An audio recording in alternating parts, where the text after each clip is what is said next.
எல்லாருக்கும் வணக்கம். இன்றைக்கி வந்து பார்த்திங்கன்னா ஷெரீஃப் அவர்களுடைய டைரக்ஷனில் வெளிவந்திருக்கக்கூடிய காந்தி கண்ணாடி படத்தினுடைய ரிவ்யூ தான் வந்து பார்க்க போகிறோம். ஆக்சுவலாக காந்தி கண்ணாடி கேபி பாலாவினுடைய முதல் ஹீரோவாக நடிக்கக்கூடிய ஒரு படம். இதுக்கு முன்னாடி வந்து அவர் நிறைய எப்படி சொல்கிறது, ஒரு குணச்சித்திர கதாபாத்திரம் அந்த மாதிரிலாம் நடிச்சிருக்காரு. பட் ஹீரோவாக அவர் நடிக்கக்கூடிய ஃபஸ்ட்டு படம் தான் இந்த படம். ஆக்சுவலாக இந்த ஷெரீஃப் வந்து பார்த்திங்கன்னா இதுதான் ஃபஸ்ட்டு படம் அப்படின்ற மாதிரி எல்லாம் சொல்லிட்டு இருக்காங்க. ஆக்சுவலாக ரணம்னு சொல்லிட்டு அவர் வந்து இதுக்கு முன்னாடி ஒரு படம் எடுத்திருக்காரு. அந்த படமும் ஓரளவுக்கு நல்லா தான் இருக்கும். சரி, ஓகே. இப்போ இந்த படத்தினுடைய கதை என்ன அப்படின்றத வந்து பார்த்துக்கலாம். படத்தினுடைய ஒன்லைன் ஸ்டோரி என்ன அப்படின்னு வந்து பார்த்தீங்கன்னா, பாலாஜி சக்திவேலும் அர்ச்சனா ரெண்டு பேரும் வந்து பார்த்தீங்கன்னா ஹஸ்பண்ட் அண்ட் ஒய்ஃபு. ஸோ இவங்களுக்கு வந்து பார்த்தீங்கன்னா ஒரு நிறைவேறாத ஆசைகள், அந்த மாதிரி ஒரு ஆசைகள்லாம் வந்து நிறைய இருக்குது. ஸோ அந்த ஆசையெல்லாம் நிறைவேற்றுறதுக்காக பாலாஜி சக்திவேல் வந்து எந்த அளவுக்கு வந்து இறங்கி போகிறாரு அப்படின்றதான் வந்து இந்த படத்தினுடைய கதை. ஆக்சுவலாக இது வந்து ஒன்றே சொல்லிட்டேன். ஓப்பனாக சொல்லணும் அப்படின்னா, ஆக்சுவலாக வந்து ஒரு 60ஆம் கல்யாணம் பண்ணணும் அப்படின்ற மாதிரி ஒரு மைண்ட் செட்டில் இருப்பாங்க. ஸோ அதுக்கு வந்து பார்த்தீங்கன்னா பாலாவை வந்து போய் அப்ரோச் பண்ணுவார். பாலா வந்து பார்த்தீங்கன்னா ஒரு ஈவெண்ட் வந்து இந்த ஆர்கனைஸ் பண்ணுவாங்களா, ஸோ அந்த ஒரு ஜாப் வந்து பார்த்துட்டு இருப்பார். இவர் வந்து 60ஆம் கல்யாணம் அந்த மாதிரி வைக்கணும் அப்படின்னு சொன்னோடனே ஒரு குறிப்பிட்ட தொகையை வந்து இவ்வளோ செலவாகும் அப்படின்ற மாதிரி சொல்லுவாங்க. உடனே வந்து பாலாஜி சக்திவேலும் அதுக்கான அமௌண்ட்டெல்லாம் வந்து ரெடி பண்ணுவார். ஸோ அந்த சமயத்தில் வந்து ஒரு சம்பவம் வந்து நடைபெற்றோம். ஸோ அதுக்கப்புறம் வந்து என்ன நடந்துச்சு, அவர் வந்து தன் மனைவியினுடைய ஆசையை வந்து நிறைவேற்றினாரா இல்லையா, பாலா வந்து அவர்கிட்ட வந்து ஈவெண்ட்டுக்கு வந்து காசு வாங்கி அவர் வந்து ஃபங்க்ஷன் நடத்தினாரா இல்லையா அப்படின்றதான் வந்து இந்த படத்தினுடைய ஃபுல் ஸ்டோரியே. இப்போ இந்த படத்தினுடைய பாசிட்டிவ்லாம் என்ன, நெகட்டிவ்லாம் என்ன அப்படின்றத பார்த்துலாம். படத்தினுடைய மிகப்பெரிய பாசிட்டிவ் என்னன்னு பார்த்தீங்கன்னா, இந்த கதை களத்தவே வந்து நான் வந்து பாசிட்டிவ் அப்படின்னு தான் சொல்லுவேன். ஸோ ஷெரீஃபுக்கு வந்து ஒரு மிகப்பெரிய பாராட்டு வந்து கொடுத்துதாகணும். ஸோ இந்த மாதிரியான ஒரு எமோஷ்னலான ஒரு கண்டென்ட்டை எடுத்துகிட்டு, ஸோ அதுக்குள்ளே சில காமெடியஸ்லாம் வச்சு ஒரு ஸ்க்ரீன் பிளே வடிவமைச்சு கொண்டு வந்திருக்காரு. ஸோ அந்த வகையில் வந்து இந்த அவரை வந்து நம்ம பாராட்டி ஆகணும். என்ன எடுத்துக்கிட்ட கதைக்களம் அந்த மாதிரியான ஒரு அருமையான கதைக்களம். அது மட்டும் இல்லாமல் இப்போ ரீசெண்டாக வந்து நிறைய படங்கள்லாம் வந்து பார்த்தீங்கன்னா ஃபஸ்ட் ஹாஃப்லாம் நல்லாயிருக்கும், செகண்ட் ஹாஃப் வந்து நல்லா இல்லைப்பா எல்லாம் மொக்கையாக இருக்குது அப்படின்னு சொல்லிட்டாங்க. ஸோ இதெல்லாம் வந்து அவர் நிறைய வாட்ச் பண்ணியிருக்காருன்னு நினைக்கிறேன். ஏன்னா ஃபர்ஸ்ட் ஹாஃப் வந்து ஒரு அளவுக்கு கொடுத்துருந்தாலும் செகண்ட் ஹாஃப் வந்து அந்த ஃபர்ஸ்ட் ஹாஃபவே பீட் பண்ணுற அளவுக்கு வந்து ஒரு தரமான செகண்ட் ஹாஃப் வந்து படத்தில் வந்து கொடுத்துருக்காரு. ஸோ அதுக்கும் அந்த ஸ்க்ரீன் பிளேக்குமே வந்து நம்ம வந்து ஒரு பாராட்டுகள் வந்து ஷெரீஃப் அவர்களுக்கு வந்து கொடுத்தாகணும். அடுத்தபடி அந்த படத்தினுடைய பில்லர்ஸ்லாம் யார் அப்படின்னு பார்த்தீங்கன்னா பாலாஜி சக்திவேல் தான். ஸோ அவருடைய கேரக்டரைசேஷனே வந்து பார்த்தீங்கன்னா ரொம்ப அருமையாக வந்து அவருடைய கேரக்டர் வந்து எழுதியிருக்காங்க. ஸோ ஒரு நெகட்டிவும் இருக்குது, அதை வந்து நான் பின்னால் வந்து சொல்கிறேன். ஸோ அந்த அளவுக்கு வந்து ஒரு அருமையான நடிப்பை வந்து பாலாஜி சக்திவேல் வந்து வெளிப்படுத்தியிருக்காரு. அவருடைய டைரக்ஷன் படங்கள் நம்ம நிறையா பார்த்துருப்போம். கல்லூரி, வழக்கெண் 18, காதல், சாமுராய் இப்படி நிறையா பார்த்துருப்போம். ஸோ ஒரு பக்கம் ஆக்டராக வந்து ஒரு மனுஷன் வந்து இறங்கி வந்து ஒரு பர்ஃபார்மன்ஸ் கொடுத்துருக்காரு. ரொம்பவுமே வந்து அருமையாக இருக்கும். ஸோ அந்த பாலாஜி ஆகட்டும், அந்த அர்ச்சனா ஆகட்டும், இவங்க ரெண்டு பேர்த்துக்கு இடையில் இருக்கக்கூடிய அந்த ஒரு கான்வர்சேஷன், அந்த கெமிஸ்ட்ரி வந்து பார்த்திங்கன்னா அந்த படத்தில் நல்லாவே வந்து ஒர்க் அவுட் ஆகிருக்கு. அதுதான் அந்த படத்துக்கு வந்து ஒரு மிகப்பெரிய பலம் கூட. ஸோ பாலா தான் வந்து கதாநாயகன் அப்படின்னு இருந்தாலுமே கூட இந்த படத்தை மொத்தமாக வந்து ஹோல்ட் பண்ணுறது யார் அப்படின்னு வந்து பார்த்திங்கன்னா பாலாஜி சக்திவேல் அவர்கள் தான். ஸோ கேபிஒய் பாலாவும் அவர் வந்து தனக்கு கொடுக்கப்பட்ட கதாபாத்திரத்துக்கு நல்லாவே வந்து நடிச்சிருக்காரு.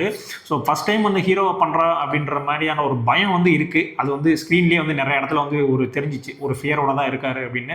ஸோ இந்த படம் ஒரு ஃபஸ்ட்டு ஹீரோ அப்படின்றனால வந்து இதை அக்செப்ட் பண்ணிக்கலாம். ஸோ மென்மேலும் வரக்கூடிய படங்களில் வந்து அவர் இன்னுமே வந்து மெருகேற்றி இன்னுமே வந்து அவருடைய ஆக்டிங் வந்து இம்ப்ரூவ் பண்ணணும் அப்படின்றதான் வந்து நம்மளுடைய கருத்து. ஒரு 2-3 சீன்லாம் வந்து ரொம்பவுமே வந்து ஒரு நல்லாவே வந்து நடிச்சிருப்பார். அந்த கிளைமேக்ஸில் அந்த உருகிற சீன் ஆகட்டும், தான் வந்து மனம் திருந்தி வந்து மனம் மாறுறாருல, இப்படிலாம் நான் வந்து நடந்துட்டு சரி ஓகே அப்படின்னு சொல்லிட்டு அந்த மனம் மாறுற சீனில் வந்து உண்மையிலே வந்து ரொம்ப நல்லாவே வந்து நடிச்சிருந்தாங்க. ஆக்சுவலாக அர்ச்சனாவும் அந்த கதாநாயகியாக வரக்கூடிய நமிதா அவர்களுமே வந்து சூப்பராக நடிச்சிருந்தாங்க. நமிதா அப்படின்னோடனே நம்ம அர்ஜுனா ஏய்பட அர்ஜுனாவான்னு ஏய்பட நமிதாவான்னு கேட்டுறாங்க. இது வந்து இன்னைக்கு குழு படம் பார்த்தீங்கன்னா தெரியும். ஸோ அந்த படத்தில் இருக்கக்கூடிய அந்த நமிதா தான். ஸோ ரெண்டு பேருமே வந்து ஆக்டிங் நல்லா நடிச்சிருந்தாங்க. மெயினாக வந்து பார்த்தீங்கன்னா அர்ச்சனாவுக்கும் அந்த நமிதாவுக்கும் வந்து பார்த்தீங்கன்னா ஒரு 2 மினிட்ஸ் வந்து ஒரு சிங்கிள் டேக்கில் வந்து ஒரு ஷார்ட்லாம் வந்து வச்சுருப்பாங்க. அதெல்லாம் மொத்தமே ரெண்டு பேருமே வந்து பெர்ஃபார்மன்ஸில் வந்து மொத்தம் ஸ்க்ரீனையுமே வந்து ஹோல்ட் பண்ணியிருப்பாங்க. ஸோ அந்த அளவுக்கு வந்து அவங்களுடைய பெர்ஃபார்மன்ஸ் வந்து சூப்பராக இருந்துச்சு. அது மட்டும் இல்லாமல் விவேக் மெல்வின் அவர்களுடைய மியூசிக், ஸோ இவர் யாரும் தெரியல அப்படின்லாம் நிறைய சொல்லிட்டு இருக்காங்க. பட்டாசு படத்துக்குலாம் அவர் தான் மியூசிக்னு நினைக்கிறேன். ஸோ ரொம்பவுமே அருமையாக இருந்துச்சு. கதையினுடைய ஒன்றியே வந்து அந்த மியூசிக் வந்து இருந்துச்சு. ஸோ அடுத்த சீனை வந்து ஒரு மாஸ் சீன் ஆகட்டும் எல்லாத்தையுமே வந்து ஒரு எலிவேட் பண்ணி கொண்டு போகுதில்ல, ஸோ அதுக்கு வந்து மியூசிக் வந்து ரொம்பவுமே வந்து தேவைப்பட்டுச்சு. அருமையாகவும் வந்து அவர் வந்து கொடுத்துருந்தார்.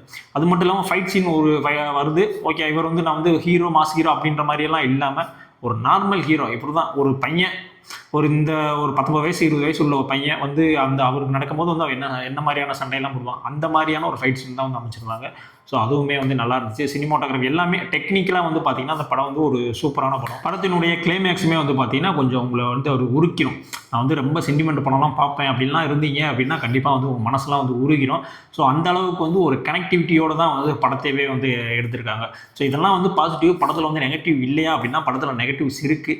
என்ன அப்படின்னு வந்து பார்த்தீங்கன்னா பாலா தான் ஹீரோ, பட் இருந்தாலுமே வந்து பாலாவினுடைய கேரக்டர் ஆர்க் பண்ணதை விட பாலாஜி சக்திவேல் அவனுடைய கேரக்டர் வந்து ரொம்பவுமே வந்து அருமையாக ஆர்ட் பண்ணியிருந்தாங்க. ஸோ அது வந்து ஒரு மைனஸாக தெரிஞ்சு யார் ஹீரோ அப்படின்ற மாதிரி தெரியாத அளவுக்கு வந்து இருந்துச்சு. ஆக்சுவலாக தாமாய் தாமர் வந்து பார்த்தீங்கன்னா ஷேரன் தான் வந்து ஹீரோ, இருந்தாலும் வந்து பார்த்தீங்கன்னா நம்ம ராஜ்கிரண் தான் வந்து படத்துடைய ஃபுல் பர்ஃபார்மன்ஸையும் வந்து ஹோல்ட் பண்ணி வச்சிருப்பாரு.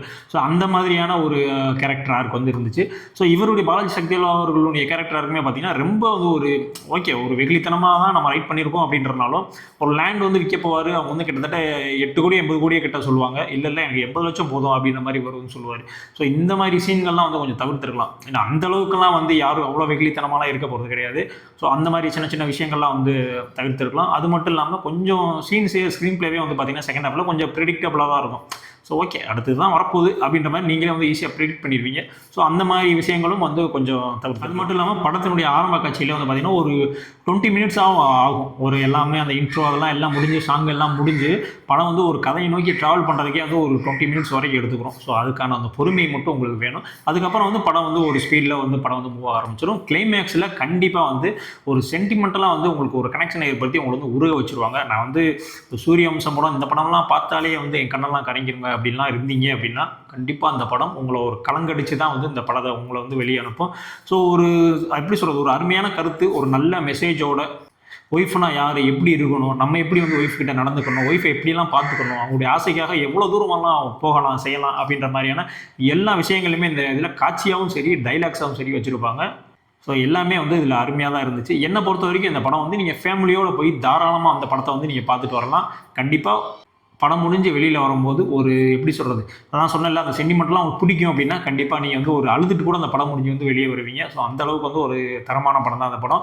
ஆனால் இப்போ உள்ள ஜென்ரேஷனுக்கு இந்த படம் செட் ஆகுமா அப்படின்னா இதெல்லாம் கிரிஞ்சு பண்ணாதீங்கடா அப்படின்னு சொல்லிட்டு போயிடுவானுங்க. ஸோ நம்ம அந்த கிரிஞ்சு இல்லையா அப்படின்றத பொறுத்து தான் வந்து இந்த படம் வந்து ஒர்க் அவுட் ஆகாமல் ஒர்க் அவுட் ஆகாதான் இருக்குது. பட் என்னை பொறுத்த வரைக்கும் இந்த படம் கண்டிப்பாக ஒரு வாட்சபிள் லிஸ்ட்டில் கண்டிப்பாக நீங்கள் போய் தேட்டரில் போய் பார்க்கலாம். உங்களை எந்த விதத்துலையும் உங்களோட 200 ரூபாயை வந்து ஏமாற்றாது. அந்த அளவுக்கு வந்து ஒரு தரமான படம் தான் அந்த படம். ஸோ இதே மாதிரியான அடுத்த ஒரு ரிவ்யூவில் சந்திக்கலாம்.